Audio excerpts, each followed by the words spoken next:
tas, kas man interesē kā tēma fotogrāfijā, ir cilvēki, tajā skaitā ogrēnieši un cilvēki, kas dara neparastas lietas. Tas arī ir zemledus makšķernieki, tie ir pašdarbnieki, tie ir cilvēki, kas vakaros dzied, dejo, vingro, fotografē, bet visi cilvēki, kas dara kaut ko neparastu.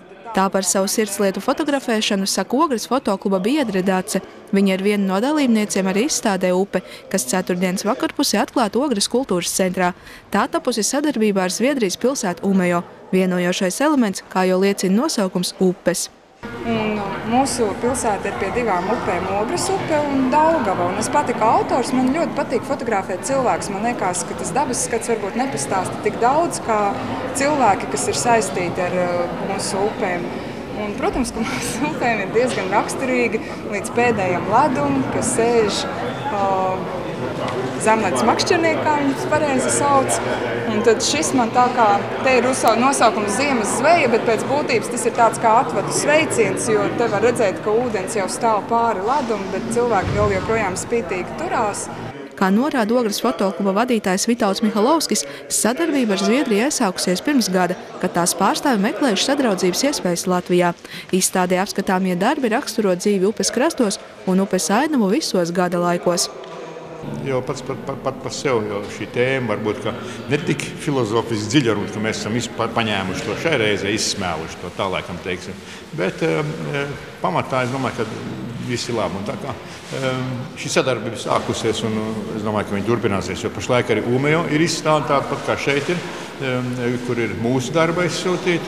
Un viņi arī turpināsies nākošajā gadā, kad būs vēl vien plašāk, un tad arī viņi pieaicina mūs turklāt, lai mēs tur piedalītos, kā saka. Viņi arī uz fotosemināru laiku ieradīsies Umejo pārstāvu šeit, un tā kā šī sadarbība notiekas.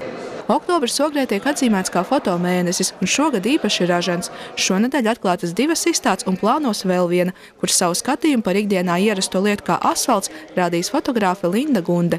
Kā izrādās, Ogrē fotodienas tiek atzīmēts jau 5. gadu. Šogad tās noslēgsies ar semināru Egonas Pureceļš, bet ko gan fotodienas īsti nozīmē gan tās dalībniekiem, gan mums, skatītājiem. Fotodienas tas ir, kad fotogrāfija iziet drusku plašāk ārā uz ielas, varbūt ne, bet tādu vairāk parādam. Un izstāde mākslas skolā ir Ogres novada cilvēki, ka mēs arī gribam šogad veltīt Ogres pilsētai, kur 85 ir. Nākošā izstāde būs tieši konkrēti jau pilsētai veltīt. Bet šī izstāde kā sākums fotodienām, kas ir mākslas skolā, tā ir tapusi jau 4-5 gadu laikā, kad mēs katru vasaru braucam uz Ogres novada pagastiem un principā 1 vai 2 dienas bildējam šies pagastos cilvēkus mūsu. Oktobra beigās Ogrē atklāta tiks arī izstāde par aizdītajiem dziesmu un deju svētkiem, kas šoreiz skatīta Ogres fotokluba biedru acīm. Klubā darbojas vairāk kā 40 biedri, un tas dibināts 1969. gada janvārī.